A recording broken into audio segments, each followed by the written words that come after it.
केरल देश में एक राजा थे, बड़े प्रतापी राजा। और उन प्रतापी राजा के यहाँ एक पुत्र ने जन्म लिया, जिनका नाम उन्होंने रखा चंद्रहास। धीरे धीरे बालक जब 3 वर्ष का हो गया, बहुत सावधानी से सुनिएगा सब लोग, बालक जब 3 वर्ष का हो गया तब केरल देश में एक शत्रु राजा ने चढ़ाई की, और ऐसी चढ़ाई की कि पूरे केरल देश को अपने वश में कर लिया। अनंत संख्या लेकर के सैनिकों की आया, पूरे केरल देश पर आक्रमण कर दिया।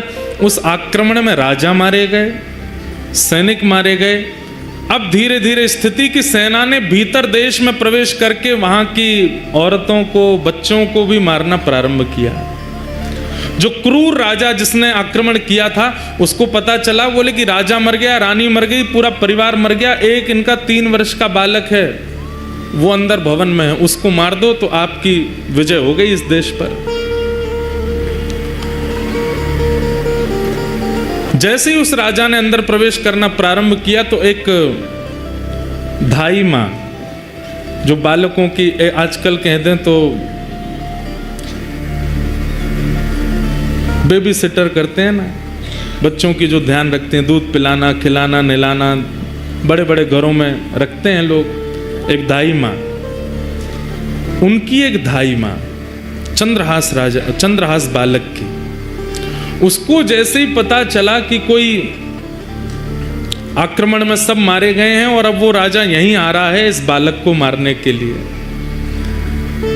तुरंत बालक को उठा करके उसके जितने राजकीय वस्त्र थे सब उतार दिए, सोने चांदी आदि जो भी उसने पहन रखा था सब उतार करके फेंक दिए। मैले कुचैले वस्त्र जो सामान्य लोगों के होते हैं वो बालक को पहना दिए, कालीत उसके मुख पर पोत दी, अजीब सा उसका रूप कर दिया, केश बिखेर दिए, कड़ूले आदि सब उतार करके फेंक दिए, और अपने सौल में लपेट करके बालक को लेकर के जा रही हैं। बालक से कह रही हैं, 3 वर्ष के हैं अभी चंद्रहास, कह रही हैं कोई अगर पूछे कि ये कौन है तो तुम धाई माँ मत बोलना है, बोलना ही मेरी माँ है, बेटा आज से मैं ही तेरी माँ हूँ। माता पिता दोनों चले गए, पूरा राज्य नष्ट हो गया। धाई माँ ने बालक को अपनी सौल में लपेटा, गोद में लेकर के पीछे के रास्ते से सामान्य लोग जहां से भाग रहे थे वहीं से निकल के जाने लगे। जगह जगह नाकाबंदी पर सबको देखा जा रहा था। अंदर से राजा ने घोषणा कर दी कि राजकुमार को लेकर कोई भाग गया है, ढूंढो उसको, कहां है। बहुत सुंदर चरित्र बंधुओं, सावधानी से सुनना। बालक को लेकर के धाई माँ जैसे ही बाहर आने लगी तो एक सैनिक ने रोका। कौन हो? महाराज मैं तो सामान्य स्त्री हूं, मेरा घर जल गया, पति मर गए, जा रही हूं कहीं, भाग जाऊंगी, मुझे भी मार देंगे नहीं तो। कौन है ये बालक, इसका मुख दिखाओ। बालक का जब रूप दिखाया तो फटे कुचैले वस्त्र पहने, मुख पर गंदगी लपेटी हुई, लगी रहा था कि दाई माँ का ही बालक है। ए बालक ये कौन है? चंद्रहास बोले ये मेरी माँ है। ठीक है जल्दी जाओ, निकलो यहां से। जैसे तैसे वहां से प्राण बचा करके उस बालक के वो धाई माँ निकल गई। बहुत व्याकुल है चित्त से, इतनी दूर जाना है कि कहीं से भी उस राजा को ये राजकुमार मिल ना जाए। तो दक्षिण केरल देश से चलकर के वो माँ उत्तर भारत तक चल कर के आई बालक को लेके। महीनों लगे, साल लगे, कितना समय लगा पता नहीं। और ग्वालियर के पास में जो कुंतलपुर गांव, जिसके बारे में हम लोग सुनेंगे, जहाँ के ये राजा बने कालांतर में, वहाँ पहुँच गए। वहाँ के तत्कालीन राजा कोई थे, उनके मंत्री थे, उसका नाम था दृष्टबुद्धि। क्या नाम था? दृष्टबुद्धि। दृष्टबुद्धि के पास जाकर के दाई माँ ने कहा, मैं दासी हूँ, बहुत निपुण हूँ, आप मुझे जो काम कहेंगे मैं करने को तैयार हूँ, मुझे कोई नौकरी दे दीजिए। माँ को लगा अब उत्तर भारत में कम से कम इतने 1000 किलोमीटर की दूरी है, कम से कम यहां सुरक्षित रहेंगे राजकुमार। दृष्ट बुद्धि, दृष्ट बुद्धि कुंतलपुर के राजा के मंत्री हैं। मंत्री ने जैसे ही देखा, अच्छा ठीक है, हमारे यहाँ तो बहुत सेविकाएं हैं, काम तो लगे रहते हैं, क्या कर सकती हो? बोले जो कहोगे वो करने को। और ये तुम्हारा बालक, ये तो छोटा है, खेल लेगा यहाँ बाहर बच्चों के साथ में, ठीक है। और वहां उस धाई माँ को एक नौकरी मिल गई, राजा के दरबार में कुछ काम आदि करती। और चंद्रहास राजकुमार, अब पूरा नगर दाई माँ को जानता है, जितने लोग जानते हैं सब कहते हैं ये बालक कौन है? बोले कि ये दासी पुत्र है। कहां एक राजमाता का पुत्र, कहां एक राजा का राजकुमार, और अब क्या बन गए हैं? दासी पुत्र। 2-2 दिन तक भोजन नहीं मिल पाता है, रात्रि सोने की व्यवस्था नहीं हो पाती है, दाई माँ के साथ ही चंद्रहास रहते हैं। बंधुओं, यही जीवन है। कब दिन बिगड़ जाएं या बदल जाएं कुछ कह नहीं सकते हैं। और एक बात हमेशा याद रखिएगा, दिन होना और रात होना इस बात का प्रतीक है। इस संसार में कोई भी व्यक्ति या इस सभागृह में कोई भी व्यक्ति ये नहीं कह सकता कि मैंने आज तक केवल दिन ही देखा है, रात नहीं देखी, या रात देखा है दिन नहीं देखी। सब देखा है। इसका मतलब दिन क्या है? यश। दिन क्या है? संपत्ति। दिन क्या है? प्रबलता। दिन क्या है? ऐश्वर्य। और रात्रि क्या है? सब इसका उल्टा। सबको देखना पड़ता है। और एक बात कहें आपको, बहुत फैक्ट बात है, हम सबका जीवन 10-10 वर्षों में विभाजित है। 10 वर्ष अच्छे निकलेंगे, 11वें वर्ष से फिर 10 वर्ष कुछ कठिनाइयां रहेंगी, फिर अगले 10 वर्ष ठीक निकलेंगे, फिर अगले 10 वर्ष कठिनाइयों से निकलेंगे। इसी को कहते हैं कि 10 वर्ष हम लोग सीखते हैं और 10 वर्ष उस सीखे हुए से कमाते हैं। सबके जीवन में ये नियम आता ही है।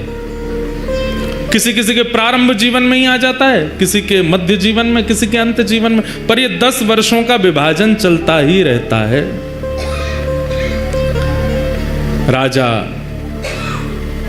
केरल देश के राजा का पुत्र अब दासी पुत्र है। सूरदास जी एक पद गाते हैं। ये पद वैसे तो हमारे व्रज में गोपियां उद्धव जी से कहती हैं, क्योंकि उद्धव जी महाराज वृंदावन गए थे और ठाकुर जी से कह के गए थे कि सुबह जा रहा हूं, शाम तक आ जाऊंगा। लेकिन उद्धव जी कितने दिन में लौट के गए? 6 महीना लग गए उद्धव जी को। तो उद्धव जी जब गोपियों को समझाने के लिए आए तो गोपियां उद्धव जी को देख करके क्या कह रही हैं?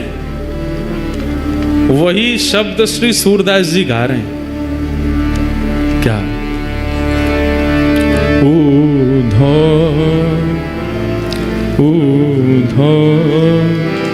जब टेढ़े दिन आवे, ऊधो जब टेढ़े दिन, ऊधो जब टेढ़े दिन आवे, ऊधो जब टेढ़े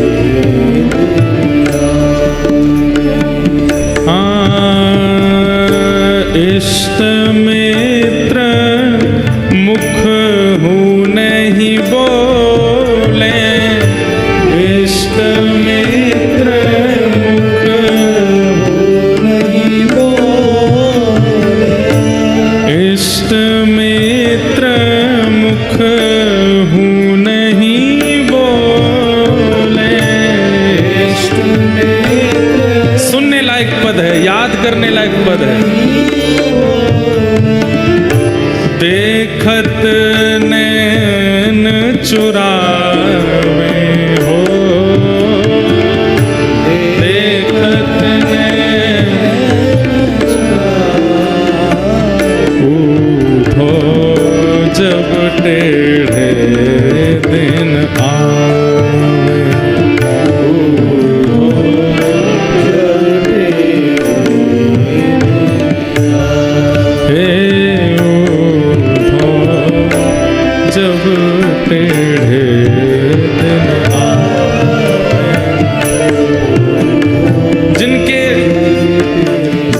दिन आके निकल चुके हैं वो रिलेट करेंगे, और जिनके नहीं आए हैं वो सावधान हो जाना, ऐसा ही होने वाला है। हम यहाँ कोई चिकनी चुपड़ी बात नहीं करेंगे कि कुछ नहीं होगा जीवन में, होगा, निश्चित होगा।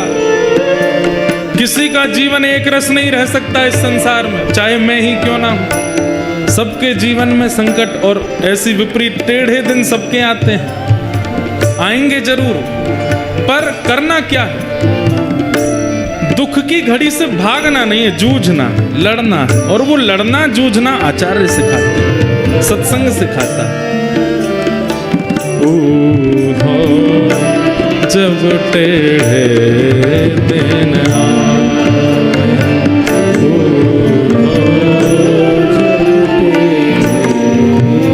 कैसी स्थिति हो जाती है? ओ सोना छुअत होत है माटी, सोना छुअत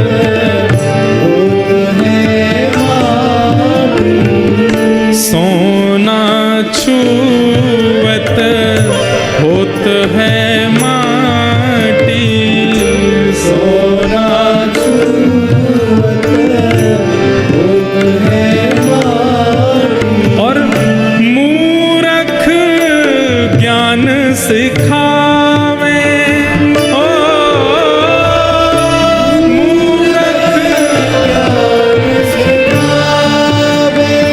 ये जब कठिन समय आता है ना, तो सामान्य सा व्यक्ति, बुरा व्यक्ति, बिल्कुल मूर्ख व्यक्ति, उसकी बात भी हमको ज्ञान लगने लगती है। अच्छा, कैकेयी जी को ज्ञान किसने दिया? मंथरा ने दिया, और मंथरा की बात समझ में भी आ गई कैकेयी जी को। इतने बड़े बड़े ज्ञानी वशिष्ठ आदियों की बात समझ नहीं आई। टेढ़े दिन जब आते हैं तब मूर्खों की बात ही समझ में आती है।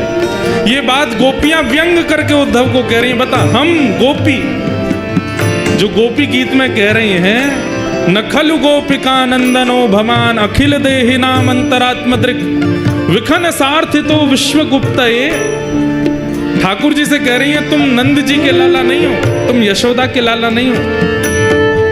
ठाकुर जी डर गए, इन्हें पता तो ना चल गई कि मैं देवकी को लाला हूं। तो कौन को लाला हूं मैं?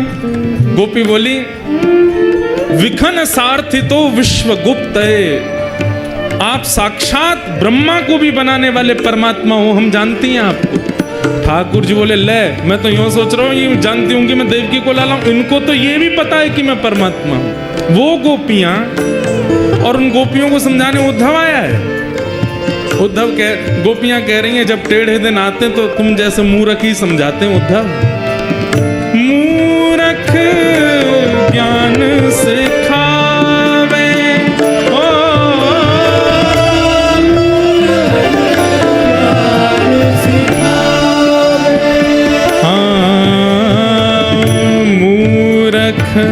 ज्ञान सिखावे, उद्धव जब टेढ़े दिन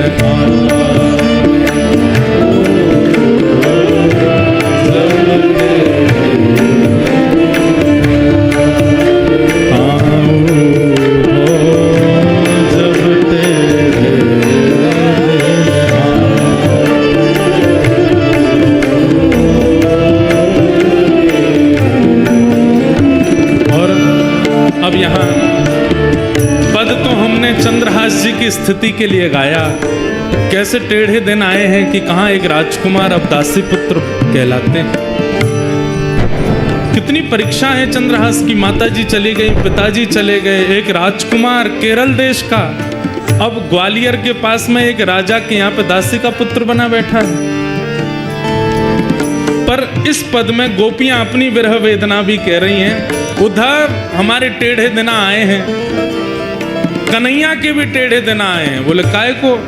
तब गोपियां कहती हैं, शब्द सुन लो अपने आप पता चले क्या कह रहे हैं। टेढ़ी मेढ़ी बनी कुंवरी, टेढ़ी मेढ़ी बनी कुंवरी। किसकी बात हो रही है? उपजा। टेढ़ी मेढ़ी बनी कुबरी, टेढ़ी मेढ़ी बनी कुबरी, वाको हरी लिपटावे, वाको हरी लिपटावे। और हाँ, चंद्र वदन सी सुघड़ राधिका, चंद्र वदन सी सुघड़ राधिका, ओ चंद्र वदन सी सुघड़ राधिका, चंद्र वदन सी सुघड़ राधिका, वाको योग सिखावे हो, वाको उद्धव वो कुब्जा। हम किसी की बॉडी शेमिंग के पक्ष में नहीं है, पर यहाँ गोपियां तो कह सकती हैं। आज हम जब आ रहे थे ना लुधियाना के लिए, तो बहुत मंथन हुआ, विचार हुआ। एक बार उद्धव गोपी संवाद, उसमें उद्धव जी महाराज ने 7 बातें कही हैं गोपियों से, और उन 7 बातों का उत्तर गोपियों ने दिया है। इसी पे 7 दिन चर्चा करें कभी। पहले दिन की चर्चा में केवल उद्धव जी का व्रज आगमन और 7 बातों में समझाना गोपियों को कि कृष्ण को भूल जाइए, वो तो परमात्मा है, वो तो ईश्वर है, वो तो जगदीश्वर है। और इनका उत्तर फिर गोपियां कैसे कैसे दे रही हैं, वो 7 दिन पूरी उसी चर्चा में हो। गोपियां कह रही हैं टेढ़ी मेढ़ी, वो जो टेढ़ी मेढ़ी बनी कुंवरी, वाको हरी लिपटा में, उसको तो अपने हृदय से लगा रहे हैं। और चंद्र वदन से सुधर राधिका, इनके लिए योग सिखाने के लिए उद्धव को भेजा है। ये टेढ़े दिन नहीं है तो क्या है? उद्धव जब टेढ़े दिन आवे,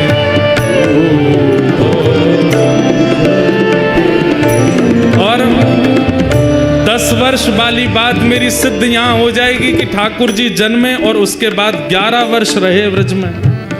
11 वर्ष तो ब्रजवासियों ने कितना कमाया, प्रेम कमाया, भाव कमाया, पर 11 वर्ष के बाद ठाकुर जी जो विरह दे करके गए, ये सबके जीवन में आता है। 10-10 वर्ष का फेर है।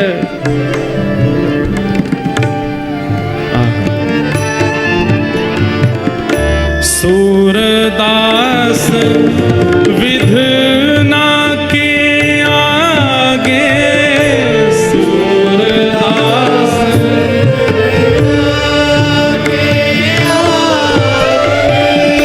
सूरदास विधना के आगे,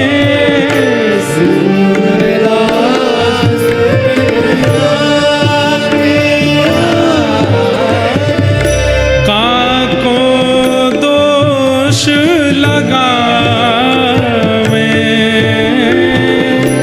काको दोष,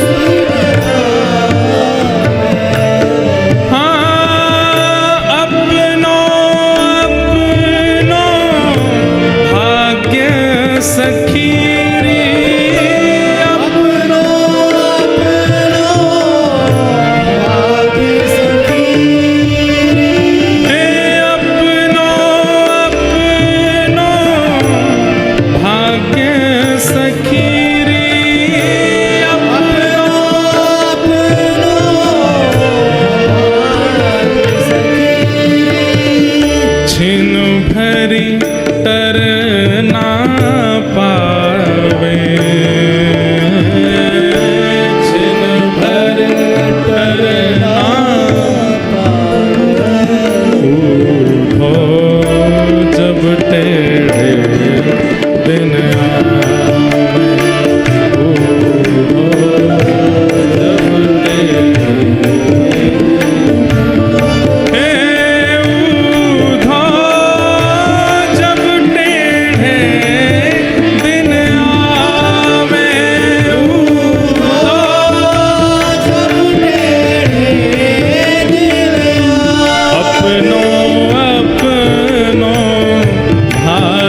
सखी रे अपनो भाग्य सखी काको दोष लगावे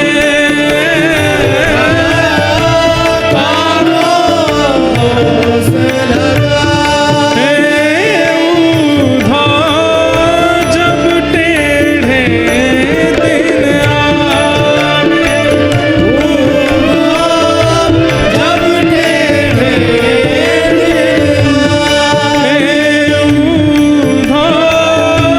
जब टेढ़े दिन आवे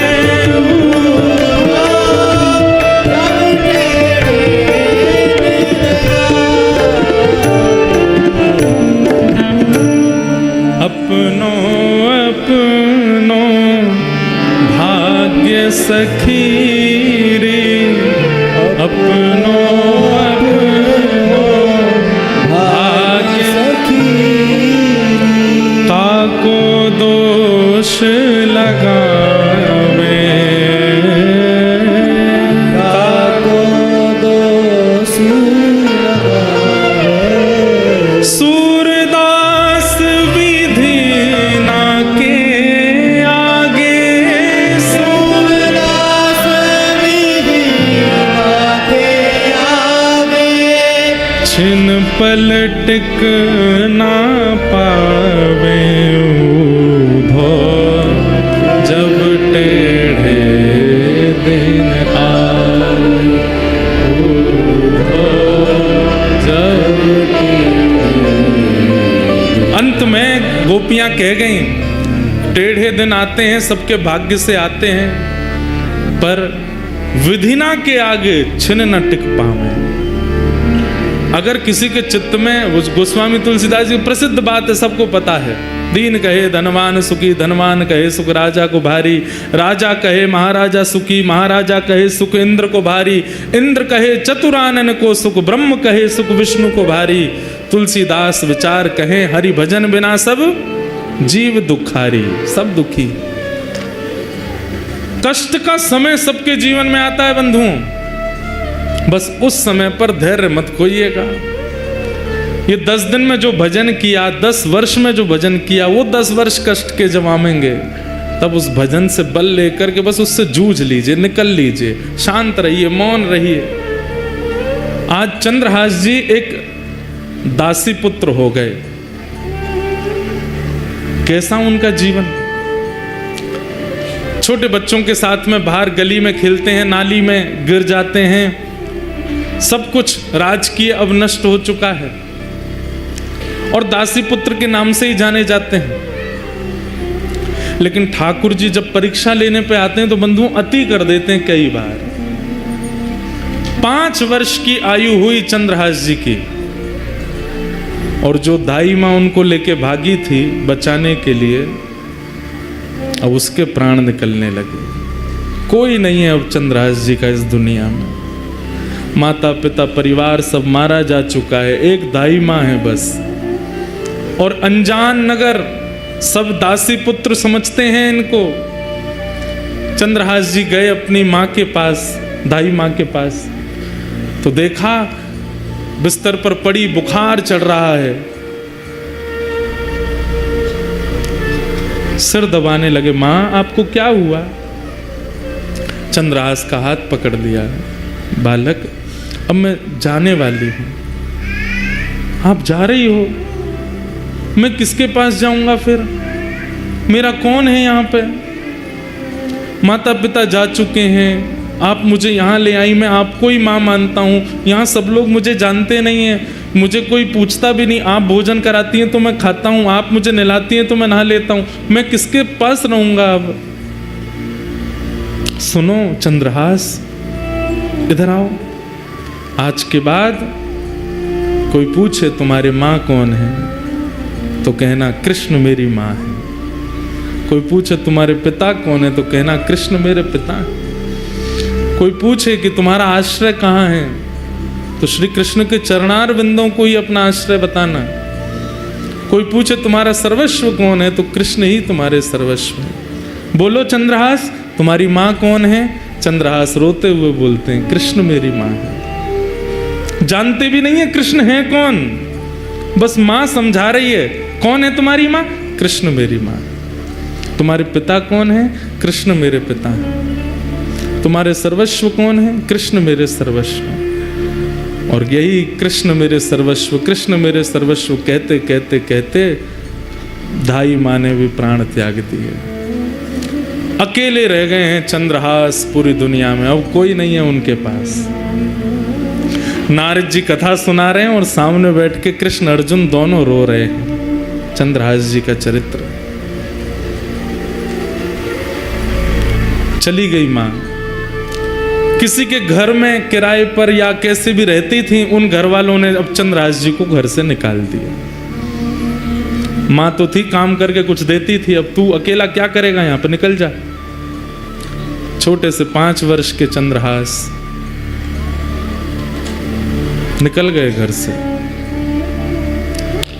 कभी किसी वृक्ष के नीचे सो जाते हैं, कभी किसी तालाब के पास पहुंच करके वहां जल पी लेते हैं। नगर में ही रहते हैं, किसी ने नगर से नहीं निकाला, पर अपने घर कोई नहीं बुलाता उनको। जो बच्चे खेलने आते थे वो भी अब दूर दूर रहने लगे। बस एक ही बात रटते रहते हैं, कृष्ण मेरी माँ है, कृष्ण मेरे पिता हैं, कृष्ण मेरे सर्वस्व हैं। कृष्ण मेरी माँ है, कृष्ण मेरे पिता हैं, कृष्ण मेरे सर्वस्व हैं। कभी कोई साधु महात्मा मिल जाते, अरे बालक अकेले कहाँ घूम रहे हो, छोटी अवस्था, माँ कहाँ है तुम्हारी? कृष्ण मेरी माँ है। अरे पिता कहाँ है तुम्हारा? कृष्ण मेरे पिता हैं। घर कहाँ है तुम्हारा? ठाकुर जी के, कृष्ण के चरण ही मेरे घर है। संत जन देख करके सुन के बड़े खुश होते, हृदय से लगाते, फल आदि दे देते। तो चंद्रहास जी खूब प्रेम से पाते। 5 दिन हो गए, प्रसाद नहीं मिला, खा लेते। ऐसी स्थिति चंद्रहास जी की रहती।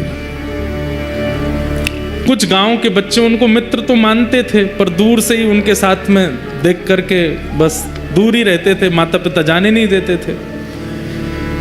एक दिन चंद्रहास बैठे, कुछ बालक छुप करके आ गए उनके पास। बोले चंद्रहास हमारे साथ कुछ खेलो ना। बोले कौन सा खेल खेलोगे? बोले तुम बताओ, वही खेलेंगे। बोले बाकी खेल तो मुझे नहीं आते, कीर्तन रूपी खेल आता है। बोले कीर्तन रूपी खेल ही खेलो। बोले इसमें क्या करना पड़ता? बोले एक गाएगा, बाकी सब उसके पीछे गाएंगे। जीतेगा हारेगा कौन? बोले सब जीतेंगे, हारेगा कोई भी नहीं। कीर्तन रूपी खेल में कोई नहीं हारता, सब जीतते हैं। चंद्रहास जी अपने भुजा उठा करके चारों तरफ बालकों को बैठा करके कीर्तन करते हैं। सारे बालक चंद्रहास जी के पीछे पीछे गाते हैं। ऐसा मधुर संकीर्तन हुआ, गांव के लोग देखने लगे, अपने अपने बच्चों को भगा करके ले गए वहां से। मना किया था ना इसके पास मत आना, अभागा है, पता नहीं कहां से आया, इसकी माँ का भी कोई परिचय नहीं। 2-3 वर्ष यहाँ रही, दासी बन करके मर गई वो भी, अब इसके पास कोई नहीं आएगा। दूर रहते थे सब। चंद्रहास जी एक पेड़ के नीचे बैठ करके केवल चिंतन कर रहे हैं, कृष्ण मेरी माँ है, कृष्ण मेरे पिता हैं, कृष्ण मेरे सर्वस्व।